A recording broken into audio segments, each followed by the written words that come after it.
Hey guys, just a quick video. I thought I would show you my new background, my new wall. I decided to put up some of my old MMA stuff. If you're not familiar with my channel, look at my playlist. I just haven't done martial arts a lot since last summer because my back has been rather injured. Today will probably be my fourth light jiu-jitsu roll with a large black belt. And see how that goes. Maybe I'll ask him if we can film some light flow rolls if you are interested in that. Let's start over here. LeBell.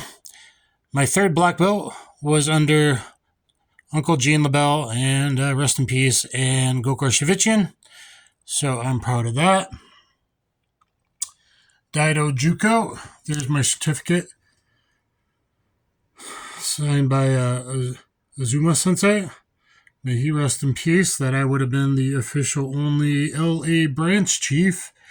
Unfortunately, right after I fought in that, I was finally getting diagnosed with lupus and having issues. Tank Abbott, I was his sparring partner for UFC 41. And, yeah. Boss Rutten, I think I've trained with Boss twice. I flew to train with him one day. I was going to train with Frank. Frank Shamrock broke his nose. Well, Yuki Kondo, who I was fighting, broke Frank Shamrock's nose. He's actually having surgery, so I flew and trained one day with Boss. Held pads for him. Right cross, right kick were like the hardest I've ever felt. Just to try and get some confidence when I was fighting Pancrase champion Yuki Kondo. So I flew to LA, stayed that night, and then with some neutral grounds guys, and then flew on to Tokyo, Japan, even though I was getting sick that night. Chuck Liddell, never trained with Chuck. I trained with Boss, I think, one other time after that at Legends. Chuck remembers me from back in the day. Got him to touch my hand on a walkout UFC on Fox, something like that, I think. In the Machine Freeman, I did roll with him pre-fight UFC 43 while Jeremy Horn coached. Yes, the same Jeremy Horn that I fought that kneed me in the chin. I pretended to be Vernon Tiger White, and they had a back and forth battle. So I would turtle and go for double wrist locks like crazy. Rolling with him, I got a couple pictures. So I've trained with him all of once. There's a famous artist in Japan drew that of me when I was commentating Pancrase. There's me when I stunt doubled Sylvestor Stallone for a Volkswagen commercial, fighting 7 ninjas around the car, starting by catching Ernie Reyes Jr. Front kick that would have broken the car's window or whatever, and I caught it. So that's how it started. There's me getting Fedor Emelianenko to actually smile a little bit, so that's pretty cool.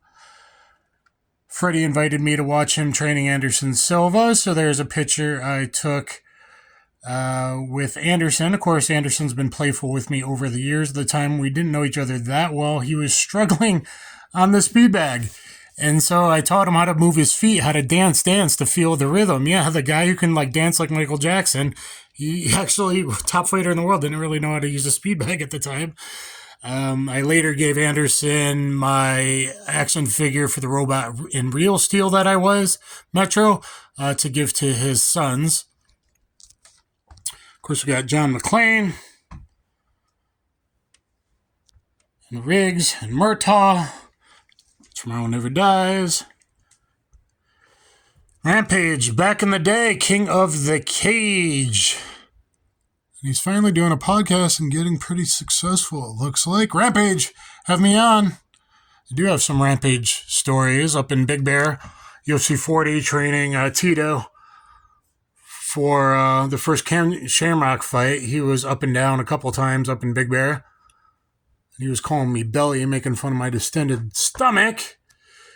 And we've been pretty friendly over the years. The one time I did confront him, he slapped me while I was with a girl in Vegas.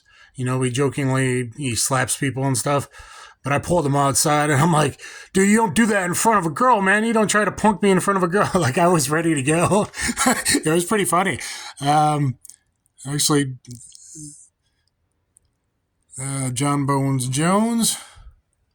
Of course, he gave me a nice shout out, so I definitely know what I'm talking about. Chael P. Sonnen, who I was supposed to fight. People don't know that. Me and Chael were supposed to fight in his organization. I mean, sort of his organization, due to, legalities.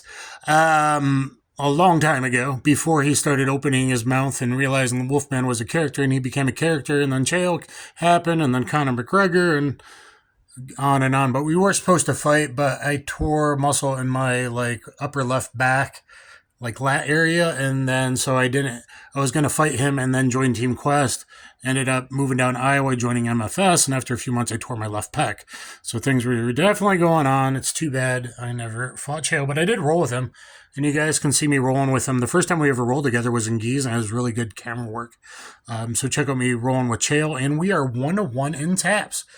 Both being when the other guy was bigger. When he was bigger than me, he neck cranked me with a stockade from Mount. He got me with a stockade neck crank from Mount when he was Juicy Juice. And later, when our weights were flipped and I was the bigger guy, I knee barred him and he fake tapped me. Chael, come on, give me some love. You know it's a true story, which I only called him out because he called someone out for fake tapping in a fight. There's some signed autographs from Enson Inoue, Judo heavyweight champion. Some of these he actually sent me back in 2000, 2001. I actually have one more, but I ran out of tax last night. So that's pretty cool. And then I've actually trained at a seminar with Enson since. I worked with him on Redbelt, Ultimate Athlete magazine. I used to write for them. And there you can see that. Here's the Pancrase from when I fought champion Yuki Kondo in 2000. Still have that. I was sick. Shoney Carter was nice to me and would roll with me. No one else would roll with me. Trying to prepare. And the press was there, and they knew how sick I was. I couldn't hide the fact. And I said, oh, I'm like a wounded samurai. Oh, and there's the thing from Redbelt, which Enson was in. You can see me in the background as a cornerman in Redbelt just as I was turning SAG. And so you can see me in Redbelt. And actually, I got a scene added in Redbelt. David Mamet was super cool guy, and I was like, hey, these gloves need to be wrapped and signed like a commissioner. And then he had his son play the commissioner last minute. So I actually went up to the director, David Mamet, playwright, and got him to add a scene in Redbelt, which is a misunderstood movie. People were thinking it was going to be Never Back Down instead of realizing it's a Western samurai movie. Okay? Geez, people, get a brain. Watch Redbelt. I actually really like that film. And there you go. I thought you guys would like to see some of this memorabilia. I got more, but that's all. I had enough text to put up. Let me know what you think in the comments down below. And if you guys want to see me do some flow rolling, I'll try. But I've been hurt really bad. I have lupus. I just turned 47, and my back is not awesome. My neck is not awesome. My knee that I had surgery on and all the meniscus taken out is not awesome. My hands are not awesome and been broken a bunch of times, and lupus makes them bad, and then they were also chemically burnt. So yeah, guys, that's why there hasn't been an entire amount of martial arts style content in the last year. So, bear with me. It'd be great if you still supported. Thank you. Kaboom.